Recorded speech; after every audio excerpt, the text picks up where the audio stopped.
দেখুন, এটা ঠিক ইনহেরিটেড ডিজিজের মধ্যে পড়ে না। বংশগতির অসুখ মানে আপনার দু ধরনের বংশগতি আছে। একটা হচ্ছে মেন্ডেলিয়ান বংশগতি, মানে আমার কাছ থেকে আমার প্রজেনীরা পাবে। আরেকটা হচ্ছে পলিজেনেটিক, মানে শুধু আমার জিন ঘটিত ব্যাপারটা নয়, জিনেতে আমার একটা হবার টেন্ডেন্সি আছে, কিন্তু সেটা বিভিন্ন এনভায়রনমেন্টাল ফ্যাক্টর, বিভিন্ন আদার ফ্যাক্টরেতে এটা এক্সপ্রেসড হচ্ছে কি এক্সপ্রেসড হচ্ছে না। এটা পলিজেনেটিক প্রেজেন্টেশন। এটা মেন্ডেলিয়ান ফর্মুলা মেনে হয় না, মানে আমার মায়ের আছে বলে আমার হবে এরকম গল্পটা নয়।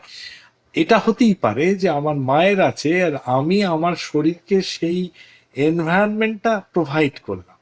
এনভায়রনমেন্টের মধ্যে স্ট্রেস ফ্যাক্টর আছে, ডায়েট ফ্যাক্টর আছে, ইনফেকশন আছে। সবচেয়ে ইম্পর্টেন্ট হচ্ছে ছোট থেকে আমার কি কি ইনফেকশন হচ্ছে, আমি কি ধরনের খাওয়া দাওয়া করছি, আমি আপনি যেটা বললেন স্মোক করছি কিনা, অ্যালকোহল খাচ্ছি কিনা, ইত্যাদি ইত্যাদি। এই বিভিন্ন রকম পলিজেনেটিক ইনফ্লুয়েন্সে আমার মধ্যে অসুখটা হবার পরিবেশ পেয়ে গেলাম। বেড়ে যাচ্ছে। অসুখটা ফ্যামিলিতে আছে, আমার চান্সটা বেড়ে গেল এবং আমার হলো।